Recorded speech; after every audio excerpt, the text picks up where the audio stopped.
Welcome to The Screen Queen, the show where I'll be talking about your favorite TV show or your favorite movie. You'll just have to listen to find out. This is your host, Samantha Parrish. Hello there, and welcome back to the show. As always, my name is Samantha Parrish, and you are listening to the female Tarantino, your screen queen. So I'm just gonna have to say it. Frankie and Johnny is one of the most important and personal films of my life.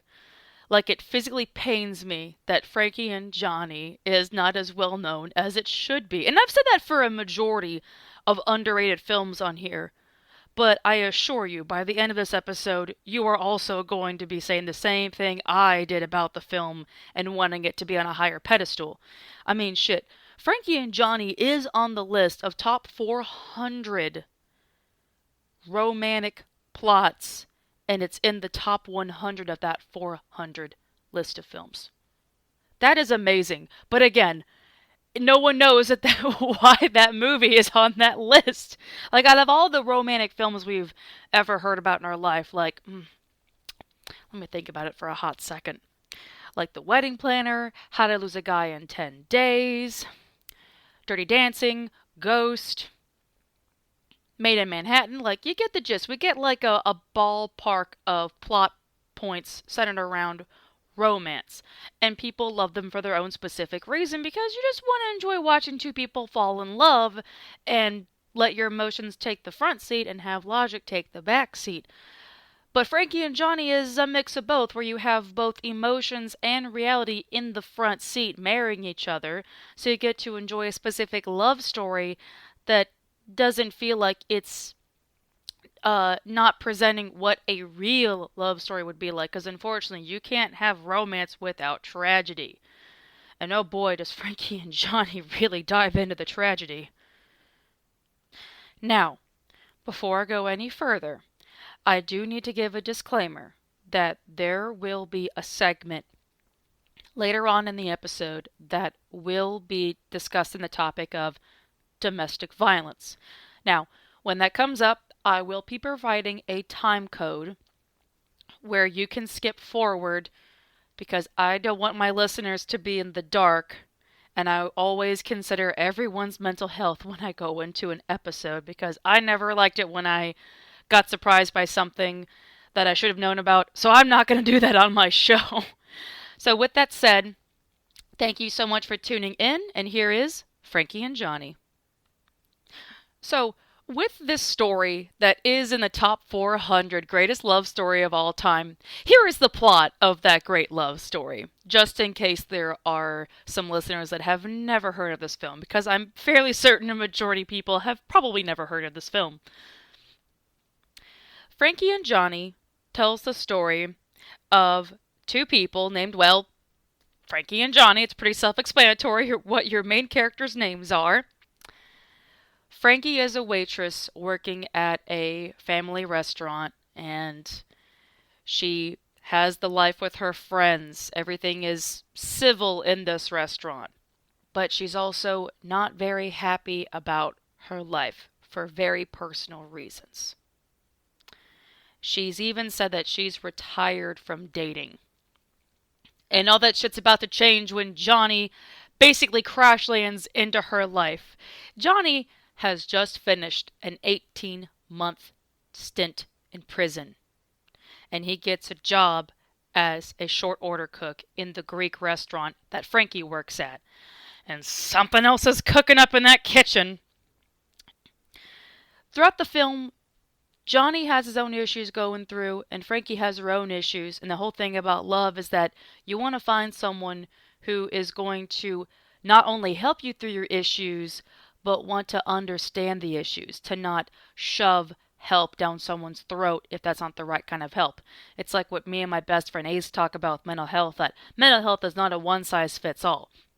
Frankie and Johnny have their own individual trauma that the other one can't fix with the way that they fix things. And Frankie's not open to help. She just knows how to help herself. And that's kind of like a fight or flight reaction to most things with trauma. And that's speaking from someone who has experience with that specific type of trauma. But that does bring me to my first point, is to talk about the romance in Frankie and Johnny. I mean, shit, like I said, there's a reason why this film landed in the top 400 greatest romance films of all time. So the one thing that I like about Frankie and Johnny is the fact that this is a very vulnerable love story. I've seen a whole bunch of romance stories in my life, and as much as I can appreciate a film that just has a simple love story, like, let's say, Dirty Dancing, for instance. I know that's definitely not simple considering the plot, but you get what I mean, where you don't really dive too heavy into the psychological aspects of Johnny and Baby. Wow, that's another. Johnny's a very common name in romance films, as I'm realizing. As much as some romantic films where you just jump right into romance is okay with me on some points, but still, I like a story where I feel like the romance has a grounding sense of reality behind it, especially for a character like Frankie, where clearly she is not on board with dating. She even flat out says that she's retired from dating, and you explore the reasoning behind it. Johnny explores the reason behind it. He doesn't dismiss Frankie's trauma. Johnny is a sweet guy, but he's not one of those sweet guys that is just trying to be sweet just so he can get with her. The entire duration of this film, this man never once has a damnable quality. He truly does love Frankie, but he knows sweet talking is not going to earn Frankie's love. And he also has to prove to her that he's not going to be like the other guys that just say what they want to get into a woman's pants. I mean, that's a quality that any woman is looking for in a guy. But when it's a quality for a woman like Frankie that has trauma, it's a whole different ballgame. And for this to be a romantic plot that exists in the 90s before we got to a point that red flags became more aware, the fact that there was a lot more for women to not settle for a man, in a whole line of films in the 90s where it was kind of a hit and miss, where you had films that did not age badly. Frankie and Johnny is one of those films that became like a unknown trailblazer to open up for more plots like this. Like today, you would have films like Frankie and Johnny to have a romance where you got to know these characters, know what their trauma is, and want to see how are these two characters going to take care of each other and respect their trauma. The tragedy and the trauma doesn't become a footnote in their romance, but it is the main problem that is within their romance. Every romance has problems where there is a character going through a personal tragedy or they're going through a personal issue and wonder how are these two people going to work through it. But I love that it's a soft love story where Frankie is treated the way that she deserves to be treated, but she has to be open for that. I love the fact that she is a very headstrong woman that's just like, listen, I've been hurt too many times. I'm not having it again.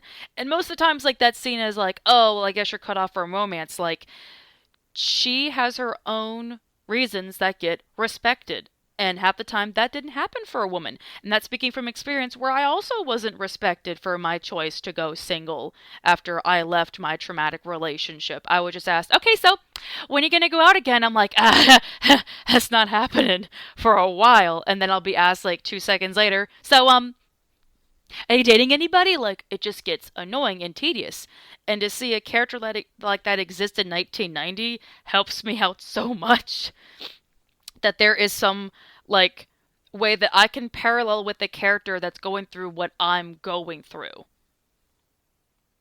It's a film where it does dive into an individual trauma story, but then not letting love just erase all of that trauma. That's the one thing I love about this film, is that it still addresses the trauma, it addresses the romance, but doesn't feel like one is outweighing the other, because that's what it's like for people with trauma to go through a romance, is that they're not going to be the same person going into a relationship.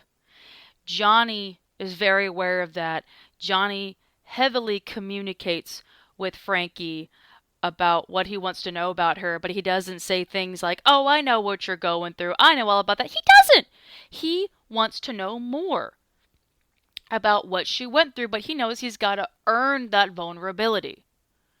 And that's the one thing I love about this driving force in this romance film, is that there's so much respect towards each other for what they went through.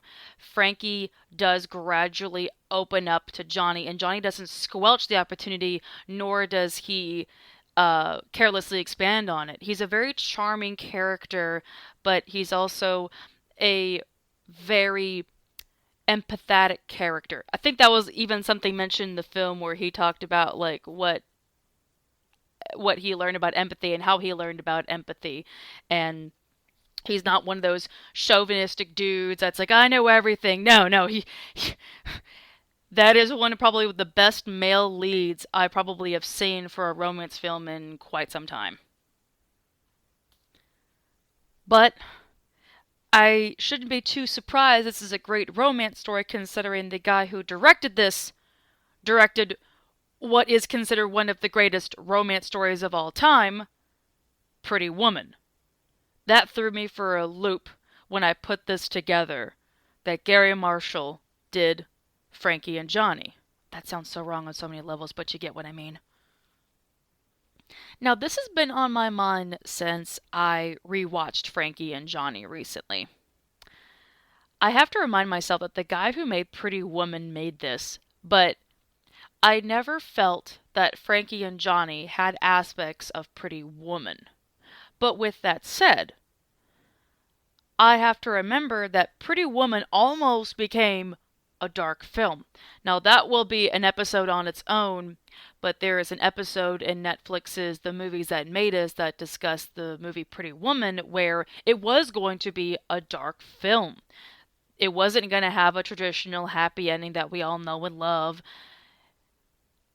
But all the stuff that was going to go into Pretty Woman was used for Frankie and Johnny. Now, I can't tell you which plot points were the scrap ones in Pretty Woman, but the idea of vulnerability and trauma was explored more. I'm glad that Gary Marshall made the choice with the writers to not use those tragic plot points in Pretty Woman. It would have taxed the emotions on so many people that were going into what seems to be a very bubbly film. Well, a bubbly film about a hooker being hired for $3,000 to stay with Richard Gere for a week. Yeah, but you get the point. A lot of it has a very easygoing atmosphere, and you get to just have a big old smile on your face when you watch Julia Roberts get to be a pretty woman walking down the street. However, if you threw that trauma and tragedy in, it wouldn't really fit the environment or fit the vibe of the film. Having all of those emotional layers going into a film where the whole center is emotional vulnerability, it fits more. If you were to watch Pretty Woman and then go watch Frankie and Johnny, you can see that they are their own individual love story, and you got to know these characters. I would say the one thing that is a similarity is Gary Marshall himself. He always made a great love story. And you got to see how these characters fall in love, and you got to see how the storyline is appropriate for the characters. Nothing felt out of character, nothing felt out of place.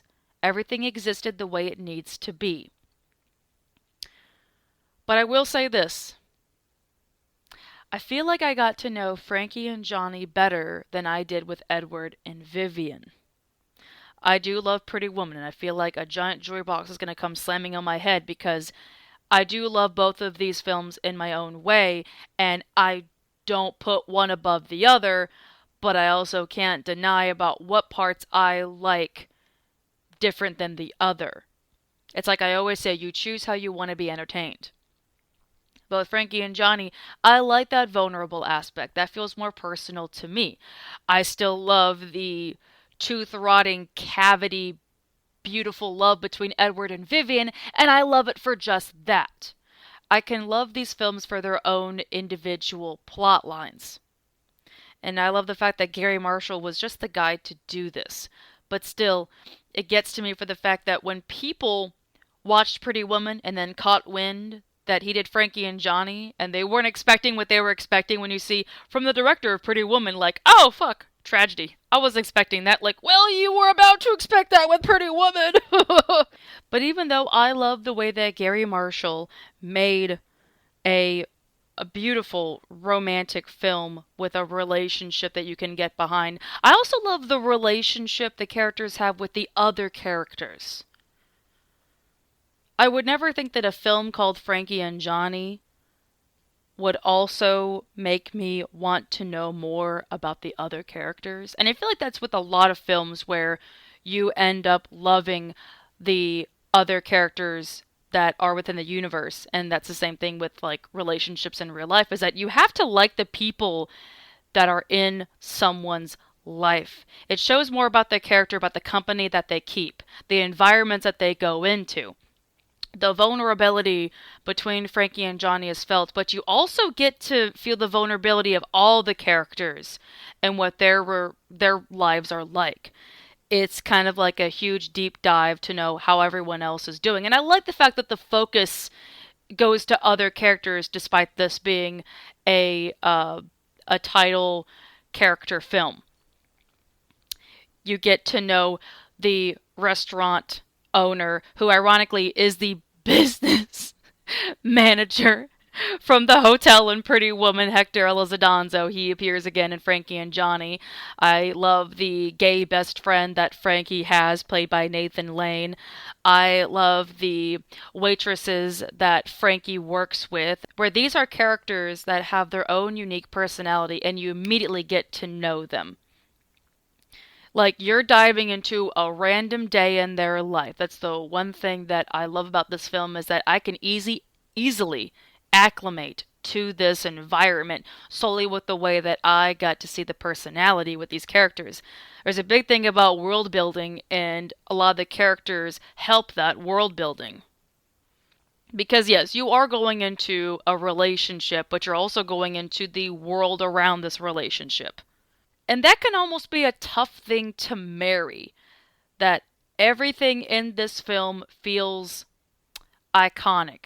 Everything about the little touches and idiosyncrasies. It just builds the relationship even more. There's a great part that I love in the film, and I believe they even use this for the trailer, is where one of Frankie's close friends that she works with at the restaurant got groped on her ass by a professor. And Frankie just goes, okay, you pour, I'll bump. And as her waitress friend Cora is pouring the water for the guy that just groped her butt, Frankie comes over and bumps right into Cora's ass, pouring the water all over the professor's crotch. And as they're going, oh, I'm so sorry, and they do like a little high five behind each other, it's beautiful. That alone tells you what kind of environment that you're going into, that it's a vulnerable environment, but clearly these are characters that have known each other for quite some time, that have a good rapport with each other. And it just marries each other so well that, Frankie's not a stick in the mud, but this is also a place where you get a lot of skeevy shit, and you see the way they handle the skeevy shit. But as much as everyone is charming with each other, it's because the cast is so goddamn adorable, and I have to take the time to talk about them, because I feel like I need that opportunity right now. I still find it so hilarious that I have to pitch this film to people to say that it's a softer version of Scarface. I would have never thought in a million years that this would be an unintentional, but also intentional, Scarface reunion. And I find it hilarious because of the fact that they are very different. Michelle Pfeiffer and Al Pacino are very different from the way we've known them as. And that kind of builds into the power they have as actors, that I don't see Elvira Hancock or Scarface. I see Frankie and Johnny. Of course, I know them for other things, but the fact that they are so powerful in this film together, that you can still see them as the toxic couple in Scarface, but still see them as the tragic, healing couple in Frankie and Johnny. Like, it's just that amazing. But it almost didn't turn out to be that we had Michelle Pfeiffer and Al Pacino for Frankie and Johnny. Kathy Bates was originally the one gunning for the role of Frankie. She was adamant about getting the role because she wanted something different. But that, of course, didn't come to happen. The same thing goes for the role of Johnny. Jeff Bridges was also in the leads to play Johnny, but that also didn't happen. But Al Pacino was kept off as a side note because Al Pacino auditioned for Pretty Woman. So again, you would have had a very different film with Pretty Woman if it wasn't Richard Gere. But Al Pacino was so memorable that they still kept his name off to the side, not knowing that they would eventually use him for Frankie and Johnny. I would even dare to say that this is the most patient I've ever seen Al Pacino play a character. And he's played mobsters, cops, corrupt cops. I mean, you can just throw a dart at whatever hard-ass character he played, but this is the most vulnerable I've ever seen him play a character, and it's also one of the rarest films where he does not yell. And that's like a staple of his performance. Like, a film with Al Pacino isn't complete without him yelling. Every time I see him in a movie, and I'm like, all right, Al, when are you gonna yell? And he doesn't do it for this film. Well, he does, but for, intimate reasons. It's very pleasant to see a film with Al Pacino where he doesn't have his usual Pacino-isms. I was very surprised when I first saw this film when I was 17 years old, before I knew who Al Pacino was, and I didn't really see the other mannerisms that he brought to other films, because, like I said, this is a film where you have the cast of Scarface. This is a very refreshing film for Al Pacino where you get to see him play a character that isn't like the other characters that he plays. And I say that because this is right before he would do Scent of a Woman that would further establish him as a guy outside of mobster movies or corrupt crime movies. So Frankie and Johnny exists as this bridge builder to get him into other dramatic roles. Again, it shows how underrated this film is when this is one of the starting points for him getting into other roles like Johnny that would eventually get him for Colonel Frank Slade in Scent of a Woman. But ironically, the real showstopper and scene stealer for me in the film wasn't the two leads that played the titular main characters. It's Nathan Lane. This is the first film that Nathan Lane ever did. Fresh off of the theater background and going into movies, this is his first one. But a part of me also wonders if this character was intentionally or unintentionally autobiographical. If you were to watch a lot of Nathan Lane's interviews and then compare that to the character of Tim, kind of feels like he's playing himself. And I say that because he's a guy that's trying to make it into the scene. And he's also gay. However, Nathan Lane wasn't out until the late 90s because he knew it would be career suicide if he came out. I also mentioned this in the Birdcage episode where Robin Williams saved his career by escaping the hard-hitting question about him being gay so he can buy some time. But I wonder how the hell he auditioned, and I bet they asked him, hey, are you really gay? And he's like, no, I just play a gay guy really well. And they're like, well, just keep doing it, because you got the role of Tim. And looking at it now, it's like, yeah, it looks a little autobiographical. But he is just, oh my god. He is so fucking funny and interesting in this film that for a hot second I'm like, I want to know more about Tim. What the hell's going on with Tim and his boyfriend Bobby? But you're given just enough information about Tim to go off of it before we get back into Frankie and Johnny. But damn it, Nathan Lane makes every second count when you get to know Tim.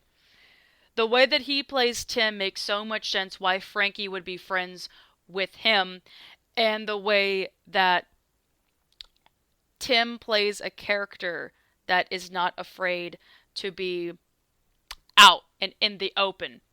But I love the fact that he plays a gay character in a film where we weren't quite there yet to have an acceptance for gay characters. That didn't come until like the late 90s. So with this existing in the beginning of the 90s, that's a major trailblazer. But there's something else that I've wondered about his role. There's a part in the movie where Frankie said that the only highlight she had in high school was where she played a role in the production of Guys and Dolls. Nathan Lane had a performance in Guys and Dolls that is often shared in a majority of his interviews, and I kind of wonder if they used that on purpose or if it was just pure plot convenience, but still, for someone like me that knows those little details, it does make me want to ask the question, like, was that intentional or unintentional? I will never know, but I like the fact that it does kind of intermingle with each other, knowing the background of Nathan Lane. But before I go on to finish the rest of the episode, I have one line to share about Nathan Lane, and it kills me every fucking time I watch this movie. He's tired of the fact that Frankie won't communicate with Johnny about her trauma. You know, he's one of like the main core pieces in this film. But it kills me every time I watch this movie when he says to Johnny on the phone, Johnny, I'm going to hang up on you. You're going to call again in a couple of minutes. I just I love that line so much. Just the delivery, the comedic nature behind it is just so great. It's one of the palate cleansers in this film that makes it a movie you can go into and get hard-hitting topics, but then feel like you have moments to breathe. Even though this is not a romantic comedy, but Nathan Lane does bring a lot of the comedy to this film that you have moments to breathe, but you also get to see other parts of these characters that can take a joke. Well, with the comedy does come the tragedy, and it's about time to discuss the trauma within Frankie and Johnny. Now, like I mentioned earlier in the episode, I will be given a time code about when to skip this part. So, it's not until much later on in the film why we find out why Frankie says that she's retired from dating and that there was a lot more trauma with her past relationships. She does go into detail that her previous boyfriend cheated on her with her best friend, but that's not the main source of the trauma.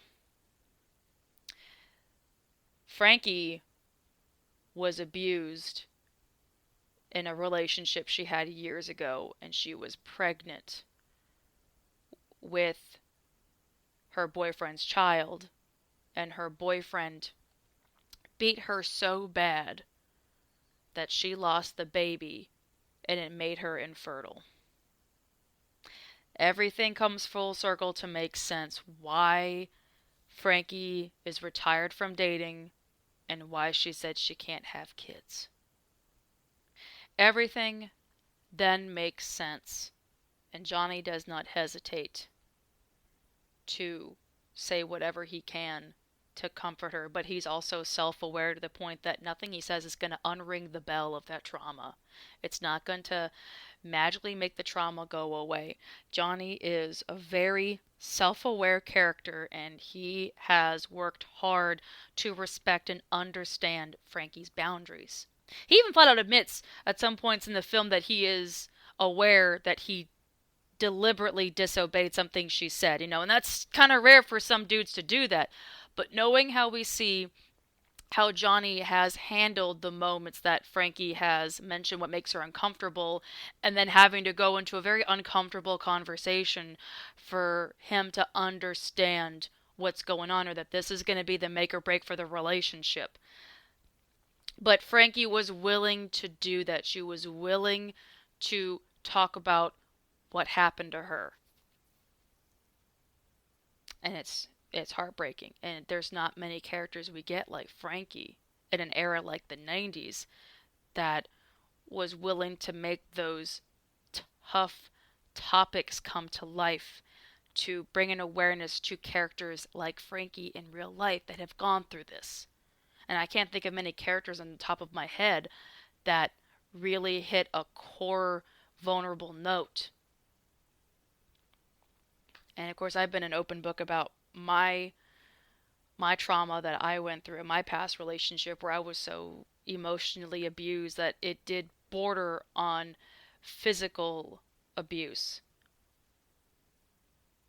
And I feel so much of what Frankie feels. I watched this movie when I was 17 years old, and it was a hell of a way to find out what happens to women in an abusive relationship, and I never thought it was going to happen to me. And now that I watched this film after I left the abusive relationship, the film hits differently, where now I understand fully what Frankie is talking about, and a majority of what she says is of the same verse of what I've told a lot of people. It's a film that doesn't really bring a lot of comfort because trauma doesn't go away, but it does bring an awareness to what it feels like to go through what she went through. Now, this is a way that you can show someone this film and be like, this is what I'm going through. Everything Frankie says is what I feel. This film brings a lot more of an awareness and respect to people that go through traumatic relationships. However, this film wasn't given a lot of respect back then, and it wasn't taken serious for its trauma, because the main complaint that some of the movie critics had was, I can't see someone like Michelle Pfeiffer being in an abusive relationship. Now, looking at that critique, it's understandable because that was the times back then. It's not really forgivable, but that was the mindset for a lot of people that didn't take that deep dive to really understand that a woman doesn't see that coming. No one sees it coming. I didn't see it coming in my relationship. But not only was Frankie and Johnny criticized for having a beautiful lead that got into a brutal relationship, Sleeping with the Enemy, that also came out that year, was also criticized for Julia Roberts playing a character in an abused marriage, and that same critique came through of, oh, well, I can't see someone as beautiful as Julia Roberts getting caught up in an abused relationship. It's like, well, like I said, no one sees it coming. No woman ever gets notified about this in their relationship. They're not received a note that says in 6 months the guy that you love is going to turn into a pile of dicks and is going to treat you so terribly that it makes you wonder who the fuck you fell in love with. It doesn't work like that. Nowadays, films like Frankie and Johnny and Sleeping with the Enemy are taken as character studies to be able to understand what women go through in situations like that. There's more of a respect for that now. Back then it was just, oh, well, you're pretty. Why did you do this to yourself? Like, oh, yes, clearly it was my fault for falling in love with someone that treated me terribly. Of course. But like I said, that has officially changed. But it's still a hell of a thing every time I watch that movie, knowing that someone had to say that. I wonder what that person feels like today, where they're like, oh, I shouldn't have said that. Yeah. So for this last segment, I'll admit I was on the fence about it because I've already given away a lot of details about Frankie and Johnny, but the last scene of this film is so powerful that I just need to talk about it. The last scene of the film is where everything boils to a head, where you see what is the make or break for the relationship of Frankie and Johnny. They already have everything going for them, for the fact that they find the irony that there's also a song called Frankie and Johnny, and that has often been like the source of humor in their relationship, but they have brought their traumas to the plate. They've brought vulnerability to the plate.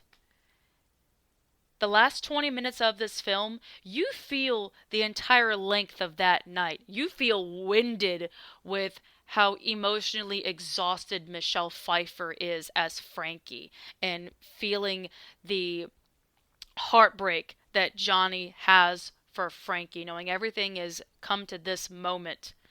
For a film that has maybe 15 or 20 minutes left, I feel like I went through that hard night with them. By the time everything is done and through, I feel like I need to take a break and take a nap. That's a source of good storytelling where what feels to be like 20 minutes feels like an eternity. I feel every part of the hardship of that conversation. I felt the fact that they went through one long ass night together to talk about these hard topics of their life story and what they went through. And I love the last part where it really does feel like the perfect definition of love, where Johnny calls a radio host and says, "Can you play this one song again so that the woman I love feels that love is still out there? And for me too, because I also feel like I don't know how much longer I can believe in love." It's just, whew. It is such a testament to those that have been traumatized by love and what that feels like, where you want to believe in love again, but it's so hard for some people. This film doesn't have the be-all end-all to answers about what happens when you go through trauma in past relationships or trauma in your personal life that makes it tough to go into relationships. But the fact that you still have something that makes you believe, something that is yours, that makes you believe in love. That is the whole point about Frankie and Johnny, is how you fall in love on your own terms. What you're willing to believe and what you want to believe, and if you believe in it hard enough, but that the decision is ultimately yours. Many romance films just have this little scapegoat routine of just saying, oh, well, love is love and things will work out. Well, some people have specific traumas that makes it difficult for that. And if you find someone like Johnny that's willing to understand those things, understand those layers and keep going with those layers and know that there's probably going to be layers on top of layers of trauma, that's love. Someone willing to do that. That's why this is one of the most beautiful fucking love stories I've ever seen, because it helps me and my trauma and how much I don't like to believe in love right now, but this movie does make me believe in love on my own terms. It gives me that comfort that I need while I'm still processing my own trauma. It helps out so much. And I just want to say this one final thing, that if you've gone through what Frankie has been through, I am so sorry. I am so sorry for what you went through. And my heart breaks for you so much. Because I was told in my relationship that there were friends that were terrified for me because they thought that I was going to get physically brutalized in my own relationship after I've already had my soul and my heart stomped on so much. Abuse is abuse, and it shouldn't happen to anybody. And I truly hope that you are coping with your trauma, and I am proud of how you've made progress with your trauma. Progress is progress no matter what. I mean, shit, look at Frankie in this film. She had a long way to go with her trauma. But I'm very proud of the way this episode turned out. Like I said, it was going to happen, that I was going to get emotional during this episode. And I appreciate this film's existence. And as much as I joke and call it Pretty Woman 2.0, it is a pretty good love story. Whew. So, now is the time to find out what the final episode for the Valentine series is going to be. Now, I quickly threw in a couple extra suggestions just to throw me off my game and see what the next episode is going to be. So, let's find out together, shall we? Let me mix these limited suggestions up the best I can. Okay. Alright, I got one. What are you? Tell me your secrets. Oh, that's a game changer. Okay. Alrighty, well, we have a lighter note to end on with the ending of the Valentine series. The Next episode is going to be Romancing the Stone. It's gonna be a funny note to end on. What a palate cleanser after doing a deep dive for this movie. Well, thank you so much for being here for the return of the Screen Queen. It's been a hell of a process getting back into the swing of things, and I appreciate everyone that has understood the time I had to take for myself until I bounced back into the swing of things. But if you want to catch up with me in between uploads, you can find me on my Instagram at the Queen of Screen. And if you want to see the behind the scenes that I put up on my TikTok, you can find me at the Mystical Space Witch.